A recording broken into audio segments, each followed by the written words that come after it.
Hello student, welcome back to the channel. बच्चों, आज के टॉपिक पे मैं डिस्कस करने जा रहा हूं प्रैक्टिफिकेशन ऑफ एरर्स के प्रैक्टिकल प्रॉब्लम नंबर 33 का ट्रांजेक्शन नंबर 4। तो बच्चों 3 तक मैं आपको ऑलरेडी सारे ट्रांजेक्शंस में करा चुका हूं और 32 तक सारे प्रैक्टिकल प्रॉब्लम भी अटेम्प्ट कर चुका हूं। आप मेरी रेक्टिफिकेशन ऑफ एरर्स की चैप्टर नंबर 17 की प्लेलिस्ट पे भी जाकर के सारे सॉल्यूशंस जो मैंने यहाँ पर कराए हुए हैं उसकी प्लेलिस्ट में आप एक एक करके आप देख सकते हैं। मैंने सारा का सारा बिल्कुल कंसेप्चुअल अंडरस्टैंडिंग प्लस पूरी डिटेल्ड उसकी सॉल्यूशन मैंने यहाँ पर इस प्लेलिस्ट में दे रखा है हर एक प्रैक्टिकल प्रॉब्लम की। तो बच्चों आइए आगे बढ़ेंगे। आज हम बात करेंगे प्रैक्टिकल प्रॉब्लम 33 का ट्रांजेक्शन 4 में यहाँ पर ऑलरेडी लिख चुका हूं। तो स्टार्ट करने से पहले मैं बता दूं, मैं करा रहा हूं class 11 accounts chapter number 17 rectification of errors. TS Grewal की बुक में फॉलो कर रहा हूं जिसका एडिशन 2023-24 का है। बच्चों उसी बुक से मैं ये प्रैक्टिकल नंबर 33 का ट्रांजेक्शन 4 को यहां पर लिखा हुआ है। वही सेम मेथड हमें फॉलो करना है। हमें सबसे पहले ट्रांजेक्शन को ठीक से पढ़ना है। बच्चों मैं बार बार एक ही चीज आपको रिपीट इसलिए करता हूं क्योंकि अगर हम ट्रांजेक्शन ठीक से पढ़ते हैं तो 50% सॉल्यूशन हम वहीं पे कर लेते, क्योंकि हमारे माइंड में एक मेकअप हो जाता है कि हाँ किस चीज की बात हो रही है, क्या ट्रांजेक्शन की बात हो रही है। क्योंकि जनरल एंट्री के बाद हम पहुंचे हैं रेक्टिफिकेशन ऑफ एरर्स की तरफ। तो एक अंडरस्टैंडिंग, कॉमन अंडरस्टैंडिंग तो है ही कि ये किस ट्रांजेक्शन की बात कर रहा है। अगर हम ठीक से क्वेश्चन को पढ़ते हैं, पहला सॉल्यूशन की तरफ सीधा नहीं भागना कि हमें रेक्टिफाइड जनरल एंट्री लिख देनी है, नहीं। पहले आपको ठीक से इसको पढ़ना है, ये समझना है कि इसमें क्या हुआ है, होना क्या चाहिए था और इसमें क्या गलती क्या हो गई है। देखो इसके मैं आपको पढ़ता हूं फिर मैं आपको बिल्कुल प्रैक्टिकली बताता हूं कि मैं ये क्यों कह रहा हूं। देखो, an item of ₹1062 entered in sales return book had been posted to the debit of customer who returned the goods। बच्चे कंफ्यूज, क्या लिखा है ये? अरे सेल्स रिटर्न बुक में एंटर कर लिया 1062 को और कह रहा है कि कस्टमर को डेबिट भी कर रखा है and had been posted to the debit of customer who return the goods. तो बहुत सारे बच्चे बोलेंगे इसमें तो कोई गलती नहीं, सही तो लिखा है, क्या गलत क्या हुआ है। इसीलिए मैं आपको बोल रहा हूं कॉशियसली, ध्यान से इसको पढ़ो और समझो ये हुआ क्या। पहले बात तो ये समझो, देखो एक बार पढ़ने से तो आपको पता ही नहीं चल पाया ना कि ये क्या हुआ। Debit of customer who return the goods, इसका मतलब इसी से पिक करो ना। इसका मतलब समझने से पहले ये समझो कि जिसने हमें माल दिया, सेल्स रिटर्न क्या होता है। एक तो हमने परचेज किया, हमने रिटर्न कर दिया, उसको रिटर्न आउटवर्ड बोलते हैं। दूसरा होता है हमने जहां सेल करा वहां से रिटर्न आ गया। Who return the goods, customer, हमने कस्टमर को माल बेचा होगा। जब माल बेचा होगा तो क्या एंट्री हुई होगी?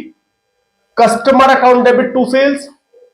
लेकिन सेल्स रिटर्न की बात कर रहा है, सेल्स रिटर्न की बात कर रहा है। इसका मतलब कस्टमर से ही माल आया वापस।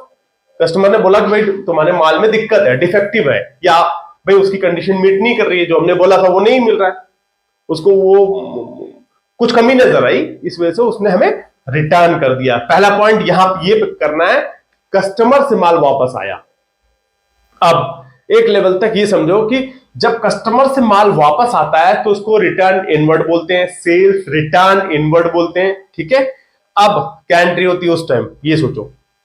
सेल्स हमेशा credit, sales return debit, sales return account debit to customer, ये होगा, यही होगा ना, sales return account debit to customer.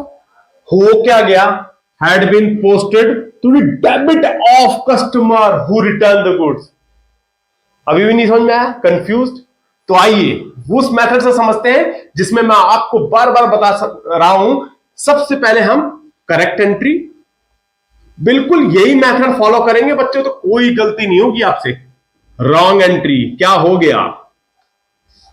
फिर लिखेंगे हम रेक्टिफाइड जर्नल एंट्री।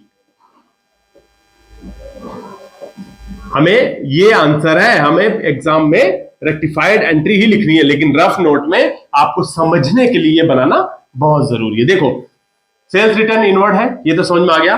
तो हम क्या करते हैं, जब माल वापस आ जाता है, बेचा हुआ माल, sales return account debit to customer. भाई जिसको माल बेचा था उससे माल वापस आ गया 1068, ये एंट्री होनी चाहिए थी एक बार को, ये होनी चाहिए करेक्ट। हो क्या गया? डेबिट। इसका मतलब कह रहा है कि जो कस्टमर क्रेडिट होना चाहिए था उसको डेबिट कर गया अकाउंटेंट ने गलती से। अब गलती से करा या पता नहीं क्या हुआ, उसको डेबिट कर गया जिसने माल वापस किया था। गलत है ना, यही पकड़ में आ गया, गलत किया उसने, तो गलत में लिखो ना। उसने करा, देखो सेल्स रिटर्न की बात नहीं कर रहा, तो आप ये मान के चलो सेल्स रिटर्न अपनी जगह बिल्कुल ठीक है, क्योंकि सेल्स रिटर्न बुक्स में एंट्री भी कर ली, वो ठीक है। Sales return account debit 1068, customer account debit, ये भी डेबिट कर गया, ये भी डेबिट कर गया।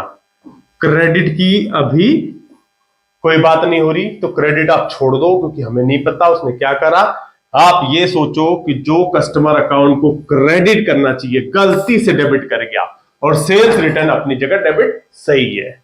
अब आइए रेक्टिफाइड जर्नल एंट्री। तो बच्चों मेरा फोकस क्या है? आपको सॉल्यूशन देना तो है ही कि मैं रेक्टिफाइड जर्नल एंट्री लिख दूं और आपको बोल दूं कि खत्म हो गई वीडियो। नहीं, मैं आपकी पकड़ बनाना चाहता हूं रेक्टिफिकेशन ऑफ एंटर में। रेक्टिफिकेशन ऑफ एरर्स की टेंशन लिखते वक्त अगर आप ये रफ नोट में बना लेंगे तो कभी आप मार नहीं खा सकते। कुछ भी रेक्टिफाइड जर्नल एंट्री बड़ी आसानी से लिख पाएंगे। तो बच्चों आपने करेक्ट एंट्री बनानी है रफ नोट में, करेक्ट यही होता है। आपको बिल्कुल आप याद करो जर्नल एंट्री के टाइम पे जब भी सेल्स रिटर्न इनवर्ड होता है तो sales return account debit to customer, यही होता है। रॉन्ग एंट्री, गलती से कस्टमर अकाउंट डेबिट हो गया, यहां लिखा हुआ है।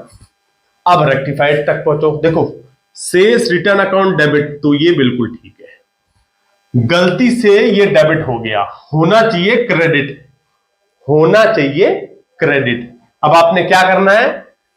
आप करोगे टू कस्टमर, रेक्टिफाई कर रहे हो ना, कस्टमर अकाउंट 1068 प्लस 1068। अब बोलो दो बार क्यों क्रेडिट कर रहे हो? देखो एक तो डेबिट को आप खत्म करने के लिए क्रेडिट करोगे, एक तो एक्चुअल में क्रेडिट चाहिए, तो कितना आएगा? कितना आएगा बताइए?